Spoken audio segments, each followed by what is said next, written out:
Welcome back to Backstage Pass. I'm Bob Tuvey from Event Planning News. At this year's International Confex, held over 2 days in February at London Excel, I spoke to Ash Austin, director and founder of Evolution Dome. Inside their brand new Nexus pod that was set up on the show floor, we discussed his new entry guide to temporary inflatable structures and their 15-year anniversary. Before we get started, a big thank you to our partners for their continued support, Vivid Ink and Eventflow. More about them at the end of the episode and in the show notes. Well, thanks for being here, Ash. Here we are at Confex, and you are celebrating two different things. 15 years doing what you do, and the Pink Book. Three, actually, Bob. Oh, three. We're launching this new product this year, the Nexus Pod that we're sat in today. Nexus Pod. Right, so we're sitting at a table with 6 chairs. 6 chairs. So it's capable of taking 6 chairs. We've got massive display, big screen, with promotional material displayed on it. So it's actually quite much larger than you think it is from the outside. Yeah, and they'll come in multiple sizes. This is the first of the design. Dressed more for the meetings of an event, and sort of the my sector where they want private, confidential meeting spaces that are quick to set up. You don't get that noise transition between spaces. Yeah, so if you got like a breakout session, Yeah, it'd be worth it for that, wouldn't it? we've got a range of panoramics and meeting pods which are open roofed. So this is something more enclosed where you can have then financial discussions, then discussions where you don't want the conversation to leave the room. So that's the difference, because I've seen the pictures of it. It's like an inflatable wall, so it's great for separating things away, and you're not too worried about how sound travels. But as you mentioned, if you want a private conversation, whether it's financial information or just generally you don't want anybody else overhearing, and also you want to block out outside noise, the Nexus Pods is what you would use. It's perfect. Yeah, I mean, we've seen with the bigger structures we've got on exhibition floors, creating seminar spaces for 300-400 people, where you're dropping 20 decibels of sound from inside to out, so you end up with a more engaging space. But we've never had anything which has captured that smaller meeting market, and that's what this pod was sort of designed to do. And because of this sort of size, you could have multiple Nexus Pods with all sorts of breakout sessions going on. For any kind of conference that has the breakout sessions, you could actually have lots of them going on, and they're not interfering with each other. No, and it's proven very popular in the US. So in the US, they have a tendency to use an exhibition hall for the exhibition, and then they empty out what they call sleeper rings, hotel bedrooms, to have meeting rooms. So last year we went in and put 140 meeting rooms on an exhibition floor with a central food and beverage area, which meant delegates go to the exhibition, go to the seminars, go to the meeting space, all on one level. They didn't have to navigate around sleeping rooms to find their meeting space. But that also must be quite attractive to a hotel, because they're not having to use hotel rooms, which they would have a better turnover on. So it was more cost effective. There wasn't emptying bedrooms, is one thing. But it also gave the organizer an extra 140 bedrooms for the delegates they didn't actually have previously. Wow. So that is quite common, emptying the bedrooms in the UK and the US. It's definitely not very popular in the UK. It's not the sort of thing done. It's not overly popular in Europe, but it's something they do quite often over there. That we're just trying to address some of them markets really, and it's interesting. That must be for the US market. That must be a very, very attractive proposition. Yeah, it is. Yeah. Especially if you do like video or virtual calls. If you're at a conference and you want to address the rest of your team and they're distributed around the world, then again, it's the privacy. I mean, we're comfortably sat around a table with 6 chairs, and we can all see the big screen you've got, the big LCD screen. Yeah. And it's just a huge, great thing. So it's really good for that, especially at a trade show, an exhibition, that sort of thing. Yeah, that was in the US. That was sort of 1,500 delegates for a conference, and then they broke into breakouts of 10, 12 people, different sessions throughout different days on different topics. And obviously, you've got a temporary inflatable structure for every occasion. So you must have a larger version. Yeah, we do stuff from sort of 3 people up to 800 theatre style. How many? 800. 800. Yeah, wow. There'll be a picture pop up in the screen in a minute. I'll show you when it does. Yeah. Well, you've already got some other structures here at International Confex around the place. Yeah, we've done some theatres for the PA show. The panoramics, the breakout rooms, that ones. Yeah, that's true. There you go. That's it, Bob. That was in the NEC 800 theatre style. So we're currently looking at the screen, and there are these like joined domes. Yeah, so There's sort of like 2 domes at either side, and this they're connected. yeah, connected, and there's no internal supports or nothing. They're completely open span. So you've got a 48-metre long clear span space. And the structure is supported by air columns. Just there, yeah. So these are built-in structures within the fabric itself, Yeah. where they're full of air. So they've got a sealed air beam framework, which gives us stability in our wind rating. And they have a fan which constantly fills the air cavity wall with air. And that gives us our insulation, which helps us in the outdoor events with both heating and cooling, because they're more efficient, because they do have a metre of air between 2 skins of fabric. And in the indoor stuff, story about the conference, seminar theatre on a show floor, we naturally insulated for that sound. So we're reducing over 20 decibels from outside the exhibition hall to inside, vice versa. The noise reduction is very important, because I know there's a lot of people who attend trade shows like this, like Confex, who have some sort of hearing impairment, and the echo of the noise and actually having conversations with people is very difficult. So having noise reduction for a meeting is kind of important. Yeah, and that engagement, I think, with the speaker on the stage, the audience, Yeah, improving that. yeah, it's always good to have options. That's really cool. So we mentioned there was 2 other things to celebrate. Yeah. So 15 years providing these services. I think the actual anniversary was December, It was, yeah. but obviously at Confex with the other 2 things happening, celebrate it all at one go. It made sense to celebrate with everyone else rather than ourselves. Yeah, that sounds good. 15 years. That's quite a long time doing this. Yeah, so 20 years in the industry, 15 years ago, founded Evolution Dome. It's been a journey. Yeah, Worn many hats, as you know, over my time. absolutely.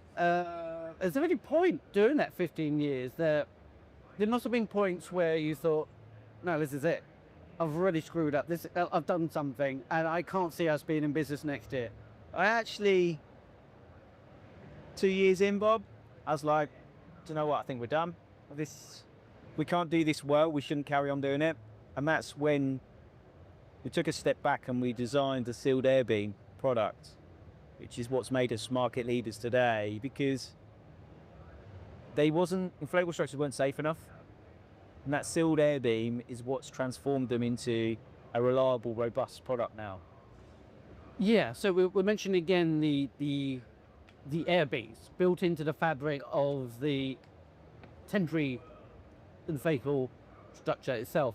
So that means when the power's cut, if the power goes off, like if this Nexus dome we're in right now was to have its power cut off, because they do that overnight and not powered up again to the second day of the show, what happens to the structure? You'd notice nothing apart from we'd lose the lights, but the structure integrity would stay the same. Everyone inside would be safe, be able to get out, there'd be no panic. Years ago we'd have alarms, so everyone would be alerted if the power went. Well, you don't need that now, because you're visually going to see that the screen's going to go off, our lights are going to go off.